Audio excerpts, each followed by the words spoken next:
Hello दोस्तों, तो एक बार फिर से स्वागत है हमारा यूट्यूब चैनल मिशन 2 पे। तो दोस्तों आज मैं क्लास 9th का जो मॉडल सेट जारी हुआ है टर्म 2 के लिए, ठीक है, उसका विषय विज्ञान के लिए मैं सेट 2 लेकर आया हूँ, ठीक है।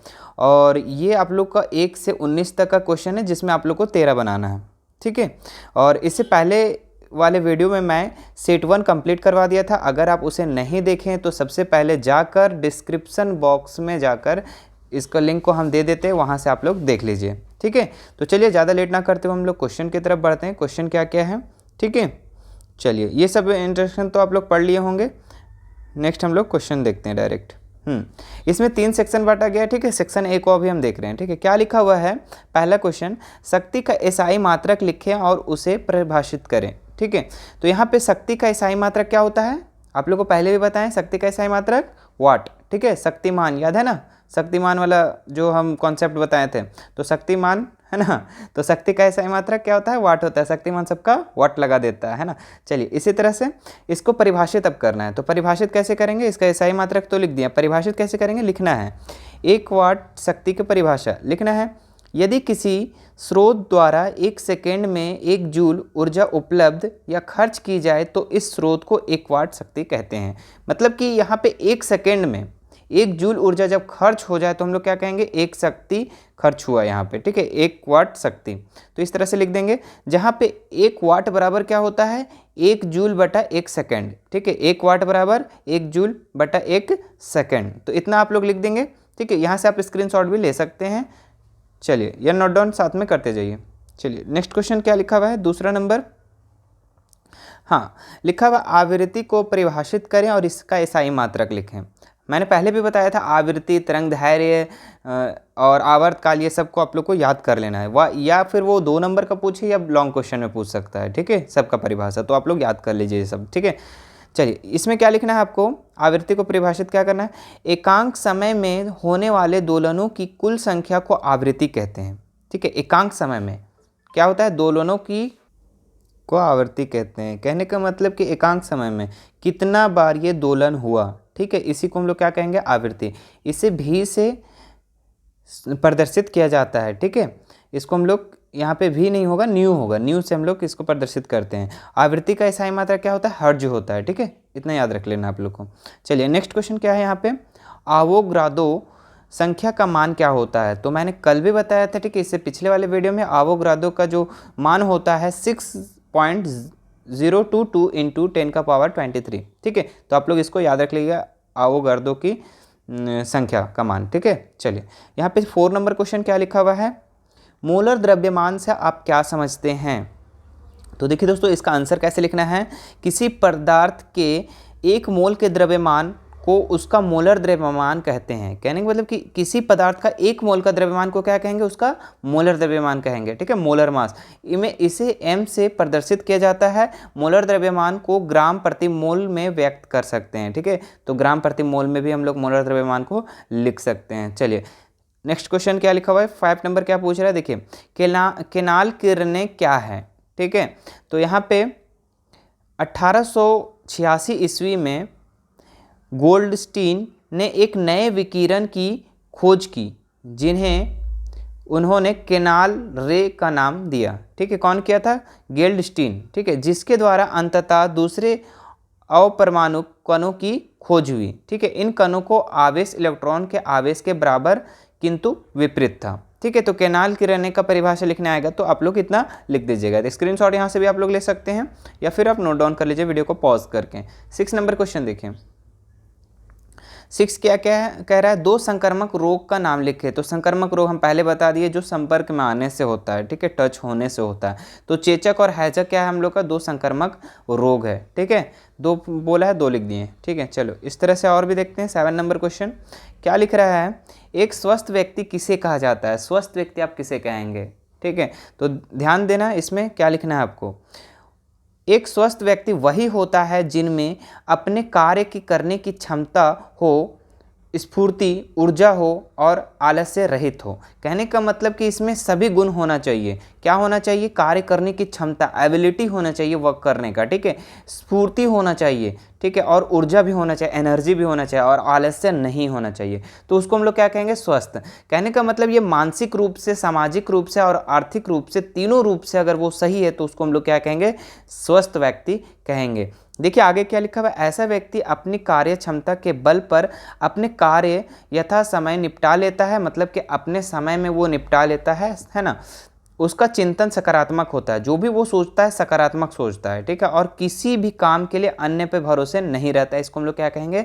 स्वस्थ व्यक्ति कहेंगे। या फिर इसको हम लोग अथवा में करके ये भी लिख सकते हैं, जो मानसिक रूप से, सामाजिक रूप से, आर्थिक रूप से जो सही हो, उसी को हम लोग स्वस्थ रूप व्यक्ति कहेंगे, ठीक है। चलिए यहाँ पे अब 7 नंबर क्वेश्चन, 7 तक क्वेश्चन कंप्लीट हो गए। यहाँ पे आप लोगों को मात्र बनाना है 5 क्वेश्चन, ठीक है, लेकिन याद आप लोग को सातों कर लेना है। चलिए सेक्शन बी में देखते हैं क्या लिखा हुआ है। किन्हीं 5 प्रश्नों के उत्तर देना है इसमें आप लोग को। 8वां नंबर देखिए क्या पूछ रहा है। गतिज ऊर्जा को परिभाषित कीजिए, उन कारकों का उल्लेख कीजिए जिन पर पिंड की गतिज ऊर्जा निर्भर करती है, ठीक है। तो गतिज ऊर्जा को सबसे पहले परिभाषित करना है। तो गतिज ऊर्जा का परिभाषा कैसे लिखना है, देखो। गतिज ऊर्जा से तात्पर्य कि किसी वस्तु या कण में गति के कारण जो ऊर्जा होती है उसे गतिज ऊर्जा कहते हैं, ठीक है। मतलब गतिज ऊर्जा क्या बोलेंगे? किसी वस्तु या कण में गति के कारण, मतलब कि गति के कारण क्या हो रहा है? ऊर्जा निकल रहा है, ठीक है, ऊर्जा आ रहा है, एनर्जी आ रहा है, उसको हम लोग क्या कहेंगे? गतिज ऊर्जा। जैसे बंदूक से निकली हुई गोली, ठीक है, बंदूक से निकली हुई गोली क्या होता है? ये तो निकल जाता है, लेकिन साथ में क्या होता है? ऊर्जा भी, एनर्जी भी। वो किसी को धकेल सकता है, किसी को मार सकता है ना, ऊर्जा भी साथ में जा रहा है। और क्या हो सकता है? देखो, गतिशील हवा, झरने से गिरता पानी, ठीक है, गतिज ऊर्जा को के सेव द्वारा प्रदर्शित करते हैं, ठीक है। तो इसका फॉर्मूला भी होता है K बराबर 1/2 mv², ठीक है। गतिज ऊर्जा इज इक्वल टू क्या होता है? 1/2 mv², ठीक है। इसके पिछले वाले वीडियो में मैं ये प्रूव किया था इस चीज़ को, ठीक है। चलो नेक्स्ट क्वेश्चन देखते हैं हम लोग। अच्छा, इसी का और देख लो थोड़ा सा क्या लिखा हुआ है। वस्तु का द्रव्यमान और उसका वेग दो ऐसे कारक है जिन पर किसी वस्तु की गतिज ऊर्जा निर्भर करती है, ठीक है। तो वस्तु का क्या होता है? द्रव्यमान, और वेग जो है उसी के कारण क्या होता है? गतिज ऊर्जा होता है, ठीक है। 9 नंबर क्वेश्चन देखो दोस्तों। 9 नंबर क्या कह रहा है? अनुदैर्ध्य तरंग और अनुप्रस्थ तरंग को परिभाषित करना है। तो बहुत ही आसान सवाल है। यहाँ पे आप लोग का अनुदैर्ध्य तरंग को एक बार परिभाषा लिखना है, एक बार अनुप्रस्थ तरंग का। तो देखिए अनुदैर्ध्य तरंग क्या होता है, लिखा हुआ वे तरंगे जिनमें माध्यम के कणों का विस्थापन तरंग की गति की दिशा इसके विपरीत दिशा में ही होता है। कहने का मतलब क्या हुआ कि जो इसका वे जाता है, जो इसका आवाज़ जाता है, कैसे जाता है पता है? यहाँ पे थोड़ा सा समझ लो कि सटा सटा रहेगा, ठीक है, फिर यहाँ पे दूर दूर हो जाएगा, फिर यहाँ पे सटा सटा जाएगा, ठीक है, फिर यहाँ से दूर जाएगा। कहने का मतलब कि ये कण इसको ट्रांसफर करता है और ये कण फिर इसको ट्रांसफर करता है, फिर अगला कण इस तरह से होकर क्या होता है? आवाज़ किसी दूसरे तक पहुँच जाता है, ठीक है। तरंग 2 प्रकार का होता है, अनुदैर्ध्य तरंग और अनुप्रस्थ तरंग। तो अनुदैर्ध्य तरंग में क्या होता है? एकदम सीधा जाता है, जो भी जाता है सीधा जाता है, ठीक है, और इस तरह से जाता है। और अनुप्रस्थ तरंग में क्या होता है? देखो अनुप्रस्थ तरंग में इससे अलग प्रकार की तरंगे हैं जिनमें कणों का कंपन की गति तरंग के संचरण की गति लंबवत होती है। देखो इसका जो तरंग होता है कैसे होता है? ऐसे ऊपर नीचे ऊपर नीचे ऊपर नीचे, इस तरह का तरंग जो होता है हम लोग का, उसको अनुप्रस्थ तरंग कहेंगे, ठीक है। तो इस तरह से आवाज़ जाता है ऐसे ऊपर नीचे, और ये सीधा जब जाएगा तो उसको हम लोग क्या कहेंगे? अनुदैर्ध्य तरंग, ठीक है। तो उम्मीद है ये आसान से आप लोग को समझ में आ गया होगा। चलिए नेक्स्ट देखते हैं हम लोग। 10 नंबर क्वेश्चन क्या है? मोल में बदलें। देखिए ए नंबर क्या लिखा हुआ है? 12 ग्राम ऑक्सीजन गैस। तो 12 ग्राम ऑक्सीजन गैस को हम लोग मोल में कैसे बदलेंगे? तो सबसे पहले मोल का आप लोग को फॉर्मूला देख लेना है। मोल बराबर क्या होता है? द्रव्यमान बटा मोलर द्रव्यमान, ठीक है, द्रव्यमान बटा मोलर द्रव्यमान। तो यहाँ पे द्रव्यमान तो आप लोग का दिया हुआ है 12 ग्राम, लेकिन मोलर द्रव्यमान निकालना होगा ऑक्सीजन का। तो ऑक्सीजन का मोलर द्रव्यमान O2 इज इक्वल टू, तो O ऑक्सीजन का कितना होता है द्रव्यमान? तो 16, और कितना ऑक्सीजन है? 2 है। तो 16 को 2 से इंटू करेंगे कितना हो जाएगा? 16 दूनी 32। देखिए सेम चीज़ यही लिखा हुआ है, ऑक्सीजन के 1 मोल में 16 इंटू 2 32 ग्राम होता है। अब देखो जब ये हम लोग का द्रव्यमान मोलर द्रव्यमान भी निकल गया, तो अब हम लोग फार्मूला पे बैठाएंगे। देखो कैसे बैठाएंगे, लिखा हुआ है मोल बराबर द्रव्यमान, द्रव्यमान कितना है? 12 है ना, और अभी हम लोग कितना निकाले इसका 32 निकाले, तो 32 से इसको डिवाइड कर देंगे तो आ जाएगा हम लोग का 0.375। ठीक है, इसलिए ऑक्सीजन के 12 ग्राम में 0.375 मोल होता है। चलिए नेक्स्ट देखते हैं हम लोग, नेक्स्ट सवाल। हाँ, 22 ग्राम कार्बन डाइऑक्साइड का निकालना है। यहाँ पे देखो, यहाँ पे ध्यान देना, लिखा हुआ कार्बन डाइऑक्साइड का सबसे पहले सूत्र आप लोग को जानना है। ठीक है, तो सूत्र क्या होता है, CO2। तो आप लोग को सबसे पहले इसका क्या निकालना है, हम लोग को मोल में चेंज करना है। मोल का फॉर्मूला क्या होता है, मोल का फॉर्मूला, सबसे पहले मोल का फॉर्मूला इधर लिख लेते हैं। चलो 1 मिनट। हाँ, मोल इज इक्वल टू होता है द्रव्यमान बटा मोलर द्रव्यमान। ठीक है, मोलर द्रव्यमान। ठीक है, चलो इतना आधा लिख लेते हैं। अब देखो यहाँ सबसे पहले द्रव्यमान तो आप लोग का 22 ग्राम दिया हुआ, हमको मोलर द्रव्यमान निकालना है। ठीक है, मोलर द्रव्यमान, चलो आधा लिख देते हैं। हाँ, तो मोलर द्रव्यमान कैसे निकलेगा, हाँ CO2 दिया हुआ है, तो कार्बन का कितना होता है जी द्रव्यमान, कार्बन का बताओ जल्दी से, 12 होता है। और क्या लिखा हुआ है, CO2। तो ऑक्सीजन का कितना होता है, प्लस देंगे यहाँ पे, ऑक्सीजन का 16 होता है, और कितना ऑक्सीजन है, 2 है, तो 2 से मल्टीपल, 2 से ये कर देंगे। ठीक है, अब यहाँ पे क्या करेंगे, 12 प्लस 16 दूनी 32, तो कितना हो जाएगा 44। कितना हो जाएगा यहाँ पे 44 हो जाएगा यहाँ पे। ठीक है, अब यहाँ पे हम लोग का द्रव्यमान कितना दिया हुआ है, 22 दिया हुआ, और मोलर द्रव्यमान हम लोग 44 निकाले, तो उस पर हम लोग बैठा देंगे। ठीक है, तो यहाँ पे 22 दिया हुआ है और 44 को डिवाइड कर देंगे, तो कितना हो जाएगा, अगर दोनों को डिवाइड करेंगे तो यहाँ पे डिवाइड किया हुआ है, देख लो यहाँ पे इतना करेंगे तो हम लोग कितना आएगा 0.5। ठीक है, तो आप लोग को लाइन बाय लाइन यहाँ से लिखना है।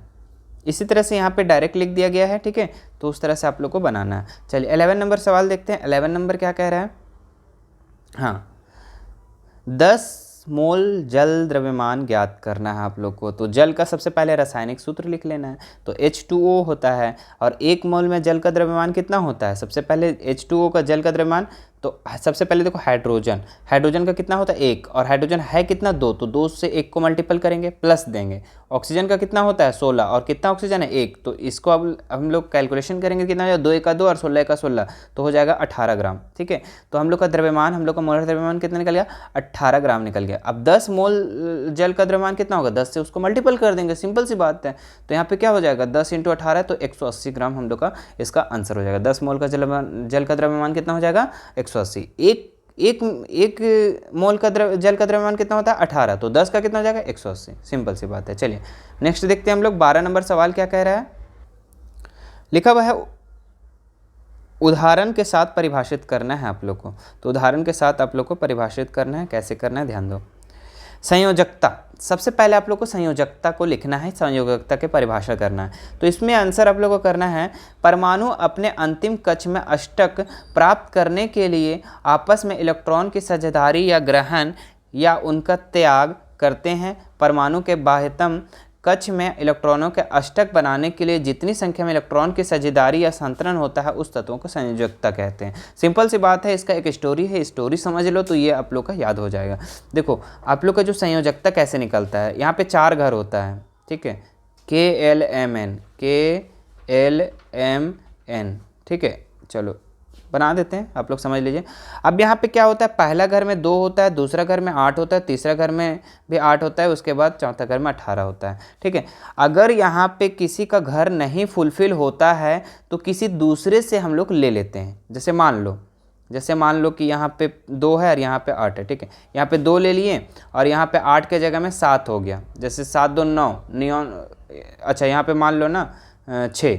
ठीक है, तो 6 2 8, 8 में क्या होता है ऑक्सीजन का हम लोग निकाल रहे हैं। ठीक है, तो ऑक्सीजन का 8 होता है। तो ये क्या करेगा, अपना घर को भरने के लिए, चूंकि इसमें चाहिए कितना टोटल 8 चाहिए, तो अपना घर भरने के लिए कितना चाहिए इसको, तो 2 चाहिए, तो 2 हम लोग का यहाँ संयोजकता होता है। ठीक है, मतलब अपने घर को भरने के लिए या फिर किसी को त्याग जो करता है, ठीक है, जितना ज़रूरत पड़ता है या जितना किसी को देता है उसी को हम लोग संयोजकता कहते हैं, ध्यान रखिएगा आप लोग। ठीक है, चलो संभारिक क्या होता है ये देखो, अब स्क्रीनशॉट आप लोग ले सकते हैं यहाँ से। चलिए संभारिक देख लो क्या होता है। 2 तत्व के कैल्शियम परमाणु संख्या 20 और आर्गन का परमाणु संख्या 18, प्रोटॉन की संख्या भिन्न भिन्न है, लेकिन दोनों तत्वों का द्रव्यमान संख्या 40 है।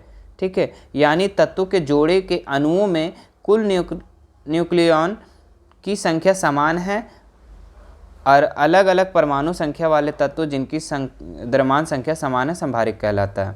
ठीक है, तो जिसकी परमाणु संख्या अलग अलग हो लेकिन उसका द्रव्यमान समान हो उसी को हम लोग क्या कहेंगे, संभारिक, है ना। जिस तरह से यहाँ पे 2 एग्जाम्पल दिया हुआ है, ठीक है, कि कैल्शियम का और ये आर्गन का जो है परमाणु संख्या तो अलग अलग है, 20 और 18 है, लेकिन इसका द्रव्यमान जो है 40 है, दोनों का बराबर है। ठीक है, इसी को हम लोग क्या कहेंगे, संभारिक। ठीक है, तो स्क्रीनशॉट आप इसको भी ले सकते हैं। चलिए अगला 13 नंबर सवाल देखो क्या है, टीकाकरण क्यों आवश्यक है। ठीक है, वैक्सीनेशन क्यों आवश्यक है। ठीक है, तो यहाँ पे देखो क्या है, टीकाकरण करने का कारण बच्चों को संक्रामक रोग होने की संभावना को कम करता है।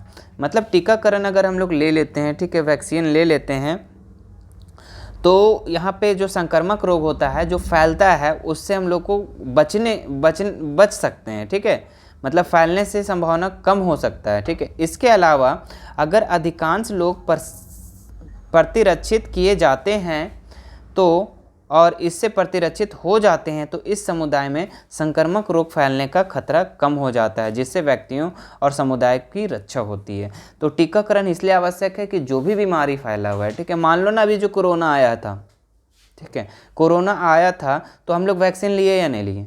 ठीक है, तो वैक्सीन क्यों लिए, चूँकि संक्रामक जो रोग है वो फैलने से बचे, ठीक है, कम से कम हो, हम लोग जो भी उसका जीवाणु है, विषाणु है, वो हम लोग का बॉडी में इफेक्टेड ना करे। ठीक है, तो ये टीकाकरण हम लोग का क्या करता है, इसकी रक्षा करता है, समुदाय का भी रक्षा करता है, स्वस्थ भी हम लोग को रखता है। ठीक है, तो टीकाकरण आवश्यक है। ठीक है, ध्यान रखिएगा और आप लोग भी ले लीजिएगा अगर नहीं लिए हैं तो। चलिए अगला क्या है, नाइट्रोजन स्थिरीकरण क्या है। तो इसका क्या आंसर लिखना है, ध्यान दो। लिग्यूम पौधों की जड़ों में ग्रंथियां होती है, इन ग्रंथियों में राइजोबियम जीवाणु उपस्थित होते हैं। ठीक है, ये जीवाणु क्या करता है, नाइट्रोजन को नाइट्रेट में परिवर्तित करता है जो मिट्टी में घुल जाते हैं। यह प्रक्रिया नाइट्रोजन स्थिरीकरण कहलाता है। ठीक है, तो जो यहाँ पे दलहन जो पौधा है, यहाँ पे लेग्यूम का पौधा ये, ठीक है, इसमें ग्रंथि में क्या पाया जाता है, जीवाणु पाया जाता है। कौन सा जीवाणु, राइजोबियम।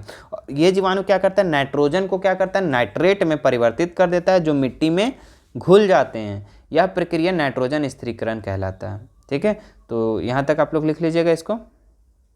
चलिए अब यहाँ से आता है हम लोग का सेक्शन सी। अच्छा, बी यहाँ गलती से लिखा गया, सी होगा यहाँ पे। ठीक है, तो सेक्शन सी में यहाँ से आप लोग को 5 क्वेश्चन रहेगा, 5 में से आप लोग को 3 बनाना है। ठीक है, 15 मार्क्स यहाँ टोटल रहेगा। चलिए क्या लिखा हुआ है देखो, यांत्रिक ऊर्जा क्या है, इसके 2 प्रकार क्या है। ठीक है, और 15 kg द्रव्यमान की एक वस्तु 4 मीटर पर सेकंड की एक समान वेग से गतिशील है तो उसकी गतिज ऊर्जा कितनी होगी। तो सबसे पहले यांत्रिक ऊर्जा क्या है ये देख लो। तो यांत्रिक ऊर्जा क्या है, यहाँ देखो क्या लिखा हुआ है, कार्य करने के लिए किसी वस्तु में विद्यमान गतिज ऊर्जा व स्थितिज ऊर्जा के योग को यांत्रिक ऊर्जा कहते हैं। मतलब कार्य करने के लिए किसी वस्तु में विद्यमान क्या होना चाहिए, गतिज ऊर्जा और स्थितिज ऊर्जा के योग, दोनों का योग को क्या कहते हैं हम लोग, यांत्रिक ऊर्जा कहते हैं। ठीक है, अगर यांत्रिक ऊर्जा को सरल शब्दों में कहे तो किसी वस्तु में विद्यमान इसकी गति और स्थिति के कारण ऊर्जा को वस्तु की यांत्रिक ऊर्जा कहते हैं। ठीक है, तो मतलब कि जो भी यहाँ पे विद्यमान होना चाहिए, गतिज ऊर्जा और स्थितिज ऊर्जा दोनों होना चाहिए, दोनों का योग को ही हम लोग क्या कहेंगे, यांत्रिक ऊर्जा कहेंगे। देखो इसको हम लोग सिंपल सा एक लिख दिए हैं कि इस टाइप में भी आप लोग लिख सकते हैं। ठीक है, तो एक लाइन छोड़ के इसको लिख देंगे तो आप लोग का अट्रैक्टिव दिखेगा कॉपी। ठीक है, यांत्रिक ऊर्जा इज इक्वल टू क्या लिखेंगे, गतिज ऊर्जा प्लस स्थितिज ऊर्जा। ठीक है, इसके 2 प्रकार है, बोला था कि यांत्रिक ऊर्जा का कितना प्रकार है, तो यहाँ पे बताना आपको 2 प्रकार है। कौन कौन सा, गतिज ऊर्जा और स्थितिज ऊर्जा। किसी वस्तु में गतिज ऊर्जा वाला देख लो, किसी वस्तु में उसकी गति के कारण ऊर्जा को उसकी गतिज ऊर्जा कहते हैं। किसी वस्तु में गति के कारण जो ऊर्जा प्राप्त होता है वो उसको हम लोग क्या कहेंगे, गतिज ऊर्जा कहेंगे। और स्थितिज ऊर्जा किसी वस्तु में विशेष स्थिति या विकृत अवस्था के कारण जो ऊर्जा होती है उससे क्या कहेंगे, स्थितिज ऊर्जा। मतलब वो रुका अवस्था में और उस समय जो ऊर्जा उत्पन्न होता है हम लोग को स्थितिज ऊर्जा कहेंगे। सिंपल सी बात है। तो दोनों का प्रकार, दोनों का डेफिनेशन लिख लिए। अब हम लोग को क्या करना है, जो क्वेश्चन दिया हुआ था, क्या दिया हुआ था, 15 kg द्रव्यमान के एक वस्तु 4 मीटर पर सेकेंड के एक समान वेग से गतिशील है तो उसका गतिज ऊर्जा। तो गतिज ऊर्जा का सबसे पहले आप लोग को फॉर्मूला याद करना है, ठीक है। तो गतिज ऊर्जा का फॉर्मूला होता है K बराबर 1/2 mv²। ये तो आप लोग को पता है, चूँकि कल भी ये चीज़ बताएं और अभी भी इससे पहले वाला भी हम बता दिए थे, ठीक है। अब देखो इसको क्या लिखना है। 15 kg द्रव्यमान की एक वस्तु 4 मीटर पर सेकंड के वेग से गतिशील है तो गतिज ऊर्जा 120 जूल होगी, ठीक है। तो आंसर यहाँ पे डायरेक्ट बता दिया। अब इसको कैसे होगी वो देखो। वस्तु का द्रव्यमान m बराबर कितना दिया हुआ है 15, ये तो लिखा हुआ है देखो यहाँ पे।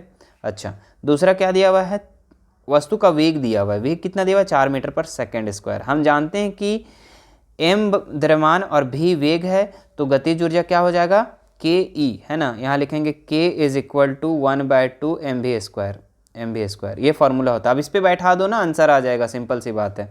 यहाँ देखो बैठाया हुआ है। गतिज ऊर्जा गतिज ऊर्जा यहाँ पे k = भी आप लिख सकते हैं 1/2, अच्छा mv²। m कितना दिया हुआ है 15, v² कितना दिया हुआ है 4 और स्क्वायर करेंगे तो 4 2 ठो लिख देंगे, ठीक है। अब इसका कैलकुलेशन करेंगे तो कितना हो जाएगा, एक बार कर लेते हैं यहाँ पे 1/2 × 15 × 4 × 4, 4 × 4, ठीक है। तो 2 दूनी 4 और 15 पे तले चौके 60, 60 दूनी 120, तो 120 हो जाएगा टोटल, तो 120 जूल हो जाएगा, ठीक है।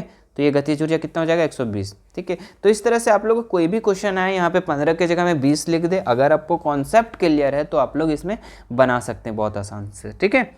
चलो फार्मूला याद रख लेना है, k बराबर 1/2 mv², ठीक है, गतिज ऊर्जा का। चलो 16 नंबर सवाल देखो।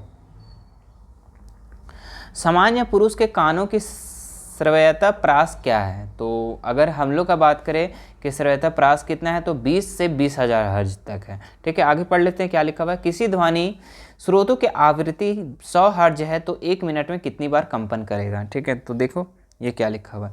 सामान्य पुरुष के कानों का श्रव्यता प्रास कितना है 20 हर्ज से 20,000 हर्ज तक।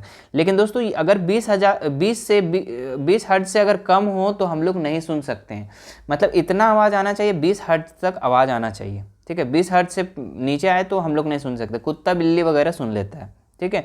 और 20,000 ज़्यादा तक भी हम लोग नहीं सुन सकते, 20,000 से ज़्यादा होगा तो हम लोग नहीं सुन सकते हैं, ठीक है। मतलब एक तरफ से समझ लो ना वॉल्यूम है, ठीक है। अगर 20,000 ज़्यादा वॉल्यूम आ गया ना तो हम लोग नहीं सुन सकते हैं, कान बहरा हो जाएगा, कान फट जाएगा, इसका कोई गारंटी नहीं है, ठीक है। तो 20 से 20,000 हर्ज तक हम लोग सुनते हैं, ध्यान रखिएगा। अब देखो यहाँ क्या लिखा हुआ, आवृत्ति दिया हुआ है 100 हर्ज बराबर 100 कंपन प्रति सेकेंड। अच्छा, मतलब कि 100 हर्ज में कितना बार कंपन करेगा, 100 कंपन करेगा प्रति सेकंड करेगा, ठीक है। तो 1 मिनट में कितना सेकंड होता है 60 सेकंड होता है, ठीक है। तो 1 मिनट में कंपन की संख्या कितनी होगी बताओ, जल्दी से जल्दी बताओ। 100 × 60 करेंगे तो कितना हो जाएगा 6,000 हो जाएगा। कहने का मतलब क्या हो जाएगा कि 1 मिनट में कंपन कितना होगा, यहाँ पे 6,000 बार कंपन होगा, ठीक है। चलो नेक्स्ट सवाल देखते हैं हम लोग, 17 नंबर सवाल। हाँ 17 नंबर सवाल क्या कह रहा है, इलेक्ट्रॉन, प्रोटॉन और न्यूट्रॉन की गुणों को तुलना करना है, तीनों का फीचर्स अलग अलग आप लोग को बताना है। तो इलेक्ट्रॉन में आप लोग को यहाँ पे बताना है क्या क्या होता है क्या नहीं होता है, ठीक है। तो देखो इलेक्ट्रॉन पर इकाई ऋण आवेश होता है, पहला लाइन। दूसरा लाइन पॉइंट वाइज जब रहता है ना तो याद करना बहुत ही आसान हो जाता है, ठीक है। तो आप लोग याद इसको जरूर कीजिएगा, ठीक है। चलो इलेक्ट्रॉन का द्रव्यमान हाइड्रोजन के एक परमाणु का द्रव्यमान का 1/1840 होता है। दूसरा पॉइंट। तीसरा पॉइंट देखो, इलेक्ट्रॉन नाभिक के चारों निश्चित ऊर्जा स्तरों पर चक्कर लगाते हैं, इन्हें ई से प्रदर्शित करते हैं, ठीक है। तो यहाँ पे आप लोग 4-4 पॉइंट अगर सब में लिख देते हैं तो यहाँ 5 मार्क्स आप लोग को कोई नहीं रोक सकता है। तो आप लोग अभी से याद कर लो इलेक्ट्रॉन, प्रोटॉन, न्यूट्रॉन की गुणों, ठीक है, गुण उसका फीचर्स को याद कर लो, ठीक है। आ गया तो छाप देना है डायरेक्ट। चलो अगला देखो, न्यूट्रॉन क्या लिखा हुआ है। न्यूट्रॉन पर कोई आवेश नहीं होता है, पहला लाइन। दूसरा लाइन क्या लिखना है, न्यूट्रॉन का द्रव्यमान प्रोटॉन के द्रव्यमान के बराबर होता है। मतलब कि न्यूट्रॉन में क्या होता है, न्यूट्रॉन का जो भार होता है वो प्रोटॉन के भार के बराबर होता है इसमें। तीसरा देखो, न्यूट्रॉन नाभिक में स्थित होते हैं और न्यूट्रॉन को क्या एन से प्रदर्शित करते हैं। ये भी 4 लाइन होगी यहाँ से। चलो प्रोटॉन के बारे में पढ़ लेते हैं, स्क्रीनशॉट ले सकते हैं आप लोग, छोटा कर दे रहे हैं। चलो प्रोटॉन के बारे में अब हम लोग पढ़ते हैं। प्रोटॉन में क्या लिखना है, प्रोटॉन पर इकाई धनावेश होता है। प्रोटॉन का द्रव्यमान हाइड्रोजन के एक परमाणु के द्रव्यमान 1.00735 के बराबर होता है, ठीक है। अगला क्या है, प्रोटॉन नाभिक में स्थित होते हैं और इन्हें पी से प्रदर्शित करते हैं। तो यहाँ पे भी 4 पॉइंट है, तो 4 इस सबको आप लोग नोट डाउन कर लीजिए, ठीक है। स्क्रीनशॉट भी आप ले सकते हैं। चलिए इसका बी नंबर सवाल इसमें पूछ रहा था इसी का, तो बी नंबर सवाल भी हम लोग देख लेते हैं। क्या लिखा हुआ, हाइड्रोजन के समस्थानिक HDT के प्रत्येक में पाए जाने वाले अणु परमाणु कणों की सारणीबद्ध करें। तो देखिए इसको कैसे करना है। तो हम लोग जानते हैं हाइड्रोजन का जो समस्थानिक होता है ना 3 होता है, ठीक है। पहला होता है प्रोटियम, दूसरा ड्यूट्रॉन और तीसरा होता है ट्राइटियम, ठीक है। तो तीनों होता है, इसका संकेत चिन्ह होता है HDT, ठीक है। और इसका इलेक्ट्रॉन में कितना होता है, एक एक होता है तीनों में, ठीक है। प्रोटॉन में, ड्यूट्रॉन में और ट्राइटियम में, तीनों में एक एक होता है। प्रोटॉन भी एक एक होता है दोनों में। अच्छा, न्यूट्रॉन में देखो अलग अलग होता है, 0 होता है प्रोटियम में, ड्यूट्रॉन में 1 होता है और ट्राइटियम में कितना होता है, 2 होता है, ठीक है।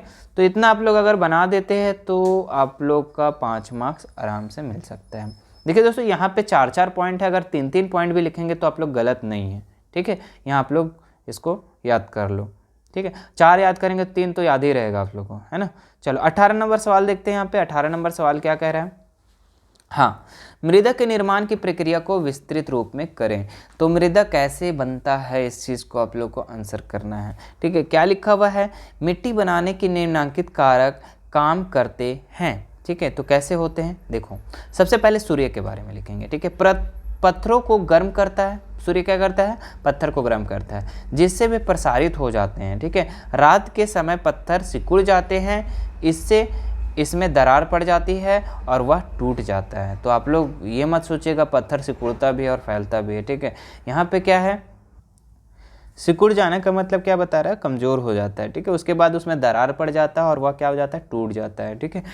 तो यहाँ पे पत्थर क्या हो गया, टूट गया। अगला देखो, अगला क्या लिखना है, जल के बारे में, ठीक है। तो जल क्या करता है, ठीक है, मिट्टी बनाने में क्या सहायक करता है। जल मिट्टी के निर्माण में 2 तरीके से सहायता करता है। पहला, सूर्य के ताप से बनी दरार में पानी भर जाता है, मतलब कि जो भी पत्थर है उसमें क्या भर जाता है, पानी भर जाता है। और यह यदि जम जाता है तो वह दरार का चौड़ा कर देता है, लेकिन यदि पानी बाद में जमता है तो वह दरार और भी चौड़ा करेगा, क्योंकि बहता हुआ जमा हुआ पानी पत्थर को छोटे छोटे टुकड़ों में तोड़ देता है। तो ये पहला पॉइंट हो गया, जल ये चीज़ सहायक करता है। दूसरा में क्या सहायक करता है, देखो तेज गति से बहता पानी पत्थर के टुकड़ों को बहा ले जाता है, ठीक है। अगर बहुत तेज पानी बहा तो पत्थर क्या हम लोग को भी बहा देगा, है ना, जिससे आपस में टकराकर टूटकर और छोटे हो जाते हैं। इस प्रकार मिट्टी अपने मूल पत्थर के स्थान से काफ़ी दूर पाई जाती है, ठीक है। तो यहाँ पे क्या हो जाता है, जब तेज पानी बहता है, भूकंप जो क्या बोलते हैं उसको जी, बाढ़ आता है, तो यहाँ पे क्या होता है, सब पत्थर को बहा जाता है, ठीक है। जो पहाड़ों से जो पानी आता है वो पत्थर को बहाते बहाते नीचे ले आता है ना, और छोटे छोटे टुकड़ों में बांट देता है। अब यहाँ देखो हवा क्या करता है, हवा क्या करता है, मिट्टी बनाने में क्या सहायक प्रदान करता है। हवा से पत्थर के टुकड़े आपस में टकराकर और भी छोटे टुकड़े में बढ़ जाते हैं, ठीक है। तो जो भी पत्थर है, ठीक है, हवा को भी मत कम समझिएगा, वो पत्थर को भी तोड़ देता है, ध्यान रखिएगा, ठीक है। यहाँ पे क्या है, बहुत सारा बिल्डिंग टूट जाता है, अभी तो आंधी तूफान का समय चल रहा है, ठीक है। तो ये भी देखिए, तो ये क्या करता है, पत्थर के टुकड़े आपस में टकराकर छोटे छोटे टुकड़े में बढ़ जाते हैं। उसके बाद जीव क्या करते हैं, जीव भी मिट्टी के बनाने में प्रक्रिया में प्रभावित करते हैं। लाइकेन पत्थरों की सतह पर उगते हैं, जो पत्थर को चूर्ण रूप में बदल देते हैं। लाइकेन जो होता है, ठीक है, ये पौधा होता है, ये क्या करता है, पत्थर में उगता है और ये उसको पत्थर को चूर्ण में बदल देता है और मिट्टी की परत का निर्माण करते हैं। इस प्रकार मॉस भी मिट्टी को बारीक करने में काम करता है, ठीक है। तो इस तरह से हम लोग का मिट्टी निर्माण करता है। कौन कौन सा सहायक होता है, तो सबसे पहला सूर्य, दूसरा जल, तीसरा हवा और जीव। तो सबके बारे में थोड़ा थोड़ा अगर लिख देंगे तो यहाँ भी आप लोग का 5 मार्क्स कोई नहीं रोक सकता है, ठीक है। चलो 19 नंबर सवाल देखते हैं। 19 नंबर क्या कह रहा है, इसका लास्ट सवाल है, ठीक है, देख लो। संक्रमक के कारण और उसके बचाव के उपाय लिखे। तो संक्रामक रोग जो होता है उसका क्या कारण है, ठीक है, और उससे कैसे बचा जा सकता है, इसके बारे में हम लोग पढ़ेंगे। तो सबसे पहले संक्रामक रोग फैलने के कारण क्या क्या है। तो देखिए, संक्रमित व्यक्ति के स्वस्थ व्यक्ति में संपर्क आने पर, मतलब जो भी बीमार आदमी है, अगर स्वस्थ आदमी के पास चला गया, ठीक है, बीमार आदमी है स्वस्थ आदमी के पास चला गया, तो क्या होगा, संक्रामक रोग फैलेगा, सिंपल सी बात है। दूसरा, खांसी छींक थूक के माध्यम से, अगर संक्रामक रोग वाला व्यक्ति है, ठीक है, संक्रमित व्यक्ति है, वो अगर छींकेगा या थूकेगा तो अगला आदमी अगर उसका नज़दीक है तो उसके पास भी वो बीमारी चला जाएगा, है ना। तो इससे भी माध्यम से क्या होता है, संक्रामक रोग फैलता है। आगे देखो तीसरा नंबर, सूक्ष्म जीव जैसे जीवाणु, विषाणु, कवक, परजीवी जंतु आदि द्वारा भी होता है क्या, ये संक्रामक रोग फैलता है। चलिए अब अच्छा, इस तो फैल तो गया, अब इससे बचेंगे कैसे, तो बचाव के तो उपाय लिखना होगा, ठीक है। चलो अब यहाँ पे क्या है, परजीवी तथा जीवाणु को पोषक तक पहुँचने से रोकना। मतलब जो भी जीवाणु है, जो भी वायरस है, अगर उसको आप लोग खाना देते रहेंगे, ठीक है, आपके बॉडी से उसको खाना मिलते रहेगा तो क्या होगा, संक्रामक रोग फैलेगा। तो इससे क्या, इसका पोषक से हमको पहुँचने से इसको रोक देना है, ठीक है। अब जैसे दांत में कीड़ा नहीं लगने देना, दांत को हमेशा साफ रखना है, नहीं तो पता चला कि उसको खाना दे रहे हैं तो वहाँ पे और भी ये हो गया, है ना, तो वहाँ पे और भी विषाणु हो गया, ठीक है, जीवाणु हो गया। तो उसके जो पोषक है उसको उससे रोकना, मतलब कि किसी इंसान को अगर खाना नहीं देंगे तो क्या होगा, मर जाएगा। तो उसी तरह जीवाणु को आप खाना मत दो ना, तो वो मर जाएगा। तो यहाँ से आप बच सकते हैं। दूसरा, प्रतिरक्षा को पोशाक में बढ़ाना, ठीक है, तो यहाँ पे प्रतिरक्षा को भी करना होगा आप लोग को।